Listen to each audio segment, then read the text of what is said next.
Shalom, saudara-saudaraku yang dikasihi Tuhan Yesus. Kembali kita bertemu kembali di dalam YouTube Pas Agape. Kita naikkan satu pujian yang Tuhan taruh di hati saya akan waktu Tuhan.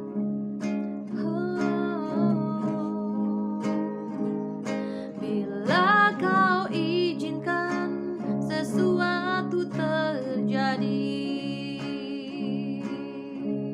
ku percaya semua untuk kebaikanku. Bila nanti telah tiba waktuku, ku percaya kuasa-Mu memulihkan hidupku. Waktu Tuhan pasti yang terbaik, walau kadang tak mudah dimengerti. Lewati cobaan, ku tetap percaya waktu Tuhan pasti yang terbaik. Waktu Tuhan pasti yang terbaik, walau kadang tak mudah dimengerti. Lewati cobaan, ku tetap percaya waktu Tuhan pasti yang terbaik. Oh, ku percaya waktu-Mu yang terbaik di hidup kami, Tuhan. Rancangan-Mu, rencana-Mu yang terbaik.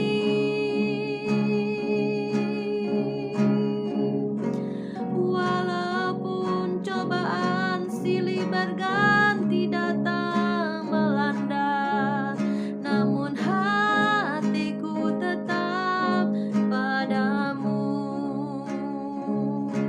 Biarlah Engkau kuatkan kami di tengah badai hidup sekalipun melanda bertubi-tubi menghantam iman kami. Tuhan,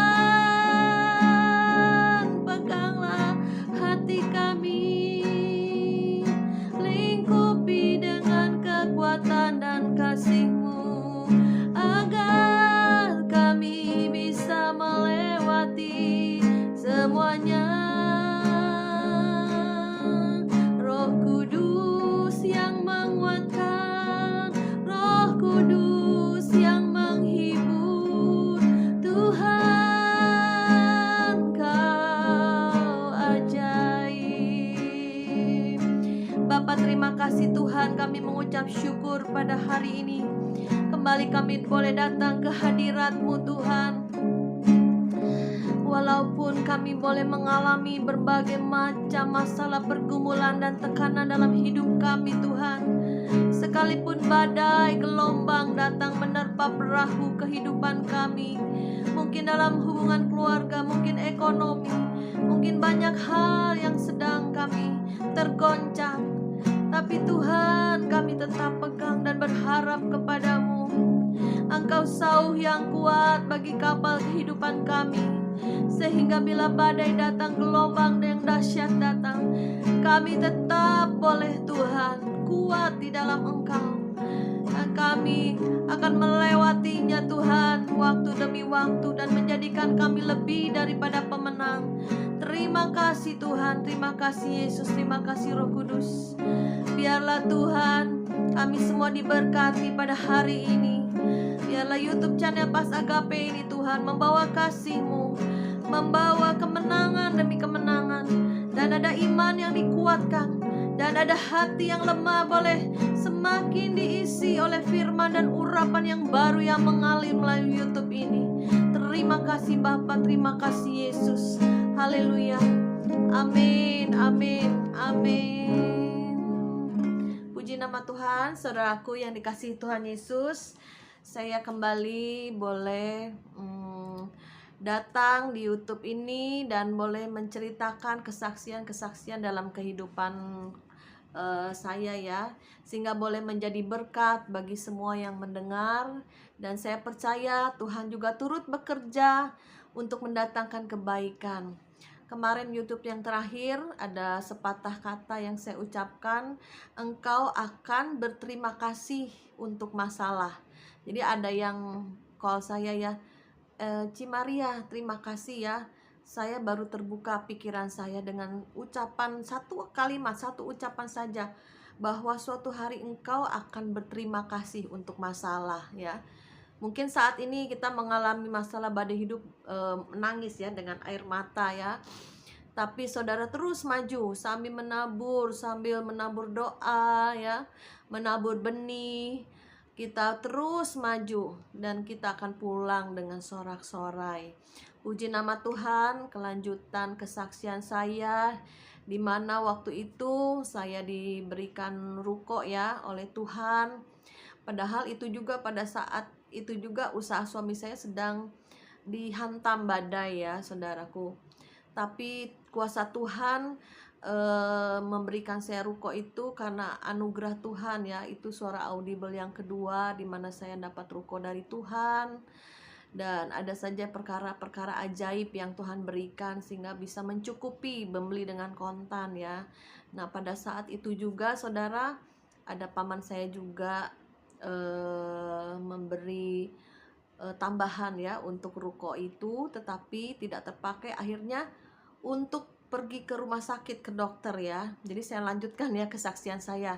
Nah setelah saya beli ruko itu ya saudara, saya dikasih tahu sama pendeta. Saya bilang gini, Maria, Tuhan udah sediakan yang satu pintu tertutup dan Tuhan sudah buka pintu yang lain ya. Memang saya juga dapat rema bahwa Tuhan tutup pintu, apa yang aku tutup tidak ada satupun yang dapat membuka ya. Apa yang kubuka tidak ada satupun yang dapat menutup. Dan saya tahu saya dapat rema bahwa Tuhan buka usaha saya ya, dan usaha suami saya tertutup ya. Mungkin karena ada dosa, ada pelanggaran, ada kesalahan. Karena saya juga dapat firman untuk suami saya, barang siapa ku kasihi, ku hajar, ku tegur ya. Jadi ada banyak proses dalam hidup kita, itu bisa merupakan hajaran, teguran, atau tabur tuai ya. Jadi kita check and recheck, terus kita minta ampun sama Tuhan ya, diberi kekuatan untuk melewatinya. Dan juga kita bisa bersuka cita, tetap bersyukur apa yang kita bisa lakukan, kita lakukan saudara ya. Nah kemudian ceritanya saudara, setelah beberapa waktu kemudian itu anak saya umur kira-kira waktu itu masih 4 tahun lah ya, TK ya. Nah dia suatu hari sedang kejar-kejaran sama adiknya ya, masih kecil. Kemudian dia tergeletak saudara. Saya sangat kaget ya, dia menjerit ya. Anak saya yang cowok ya, yang kedua. Nah saya angkat itu kretek-kretek saudara, apa namanya, tulangnya kretek-kretek sambil jerit-jerit. Ternyata tulang paha yang satu besar itu patah saudara ya, patah gitu. Mungkin karena kebentur-bentur ya, saya kurang paham ya. Waktu itu sore tuh, jadi saya pikir ini kenapa nih anak jerit-jerit ya. Terus kita apa keseleo ya, akhirnya kita bawa ke daerah Tanah Abang. Di situ ada, katanya ada tukang urut ya, tukang ahli tulang lah gitu ya. Dan kita cepet ke sana ya.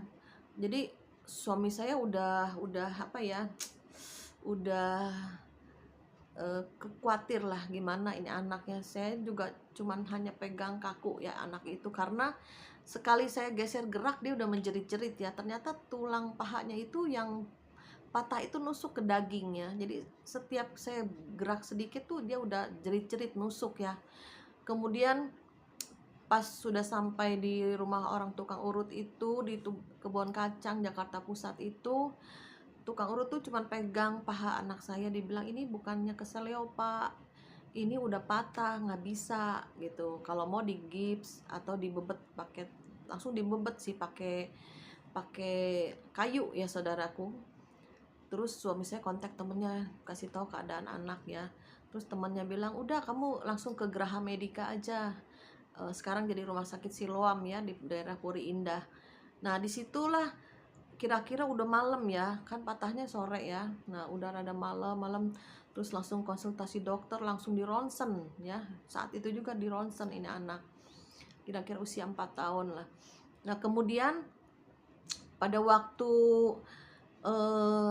udah di ronsen, dokter lihat hasilnya ini patah.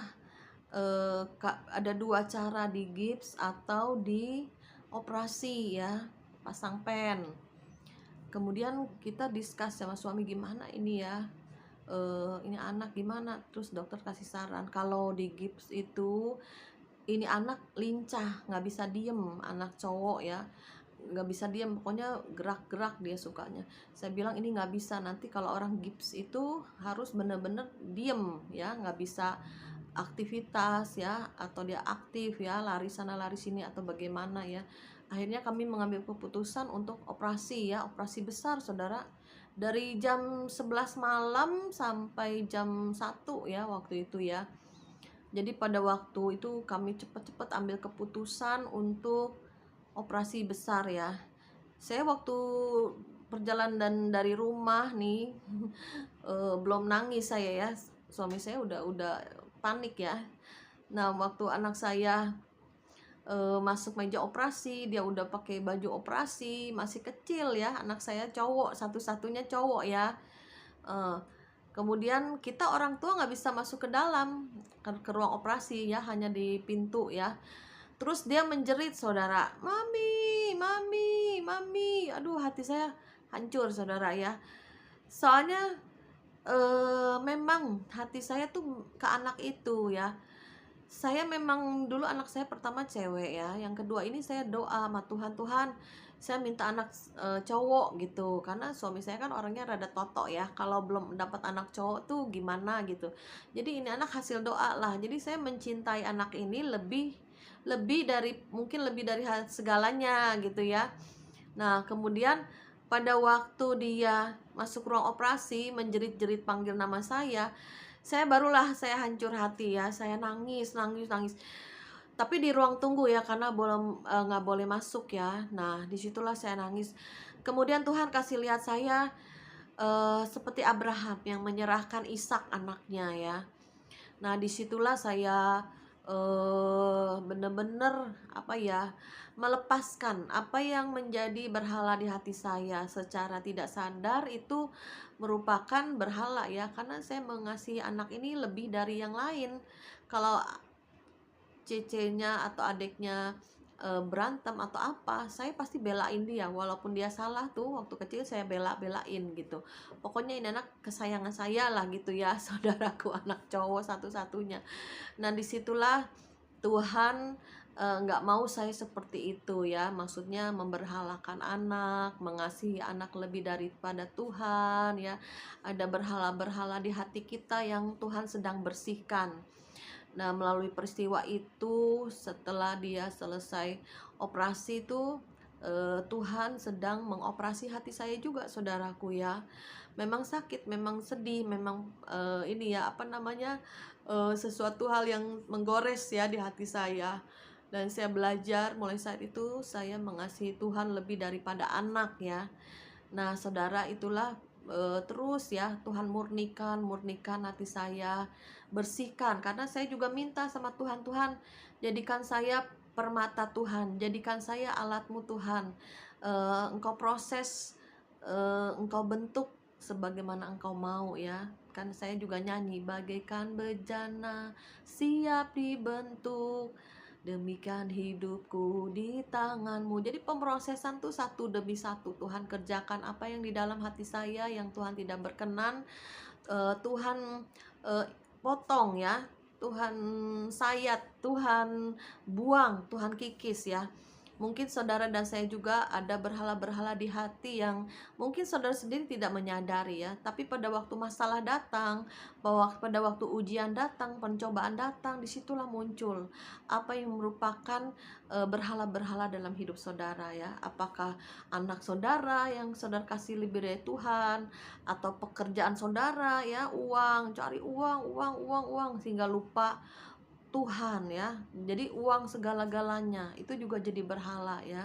Ada juga berhala misalkan dia mempunyai rumah ya, mobil, kesenggol atau keserempet pasti marah-marah maki-maki ya. Banyak juga hal-hal yang Tuhan sedang bentuk dalam kehidupan kita. Dan kita percaya biarlah harta kita kita simpan di surga, karena dengan demikian Tuhan ingin kumpulkanlah hartamu di surga, di mana ngengat dan karat tidak merusakkannya dan pencuri tidak datang mencurinya. Jadi kita belajar melepaskan setiap apa yang merupakan berhala-berhala dalam hidup kita, dan kita boleh lebih lagi ya mengasihi Tuhan dari apapun.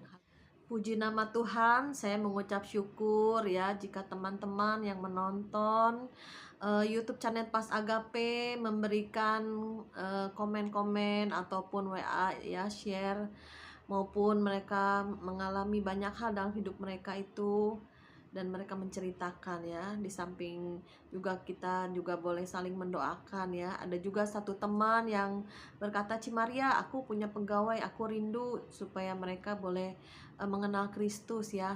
Dia bilang dia sering setel lagu-lagu rohani ya di tokonya ya, di perusahaannya.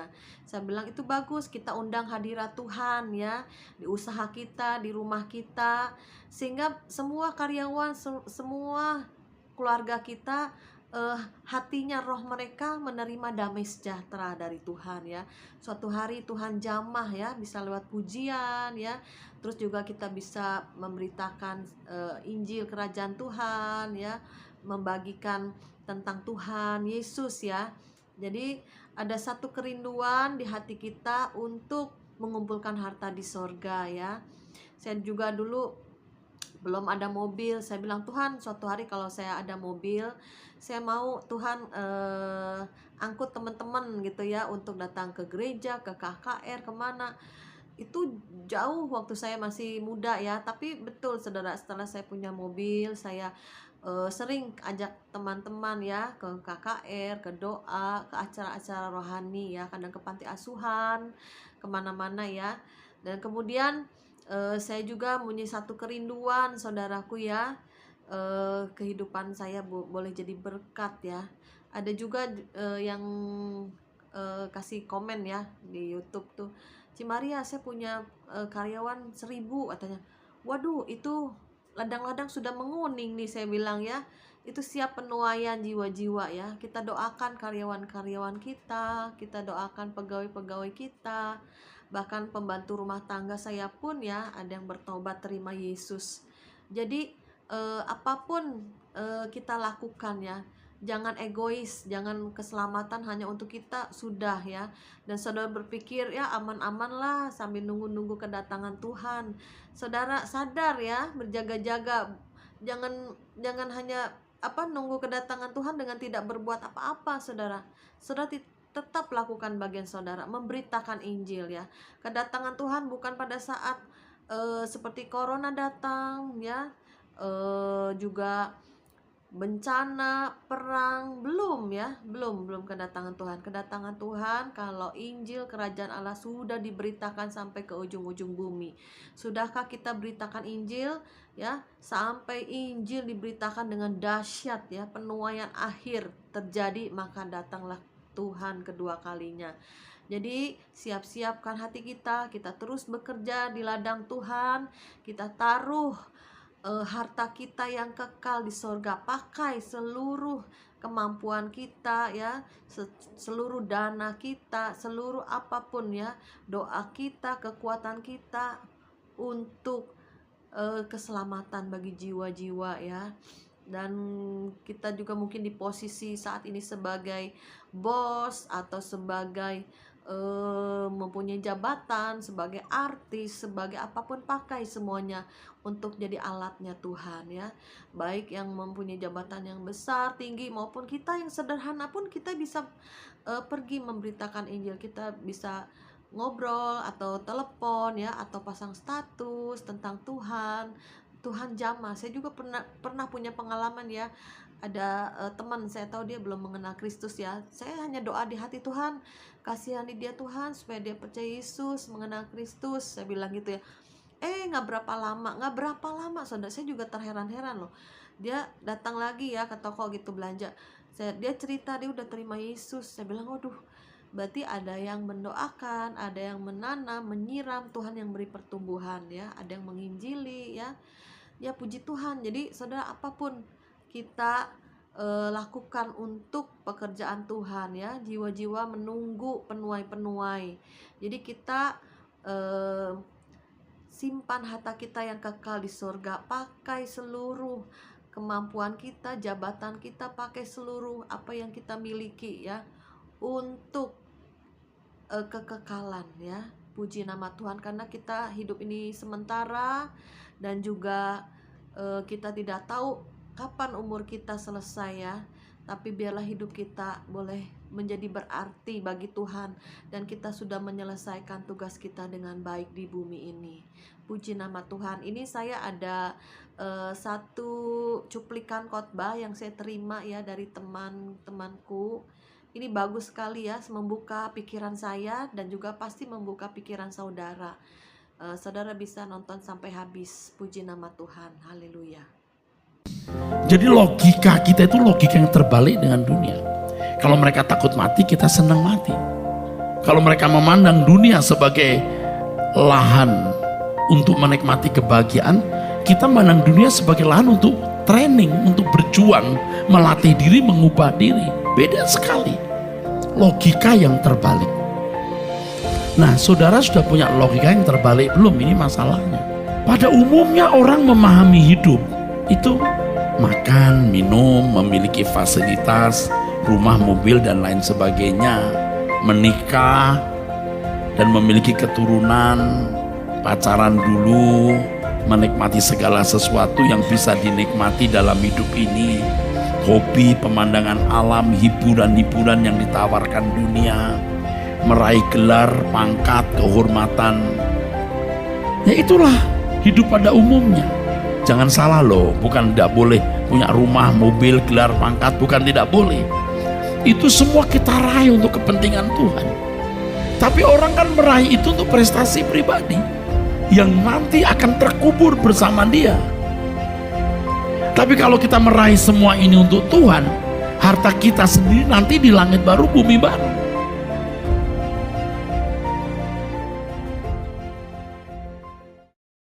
Bapa, di dalam nama Tuhan Yesus Kristus, hamba berdoa Tuhan untuk setiap yang mendengar YouTube Pas Agape ini Tuhan.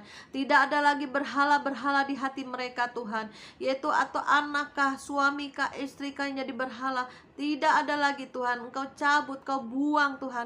Atau uangkah, mobilkah, harta kamikah, atau pekerjaan, atau hobi kami, apapun yang menjadi berhala dalam hidup kami, suatu hari Engkau akan goncang Tuhan. Engkau akan cabut sampai ke akar-akarnya, sehingga tidak ada lagi yang menjadi berhala di hati kami. Tetapi kami mau menjadikan Engkau sebagai Tuhan di hati kami ya, sebagai satu-satunya, tidak ada yang lain.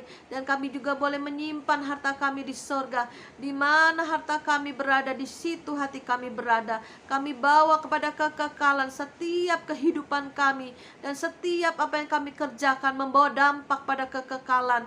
Terima kasih Tuhan, karena kami tahu Tuhan, hidup kami hanya sementara saja di bumi ini, dan kekekalan sudah menanti kami. Biarlah kami lebih lagi serius untuk fokus Tuhan pada perkara-perkara Tuhan, perkara-perkara surgawi. Terima kasih Bapa, kami serahkan semua anak-anak-Mu yang mendengar YouTube ini Tuhan. Mereka dijamah, diurapi oleh Roh Kudus. Mereka mengalami Tuhan. Di dalam nama Yesus kami berdoa. Haleluya. Amin.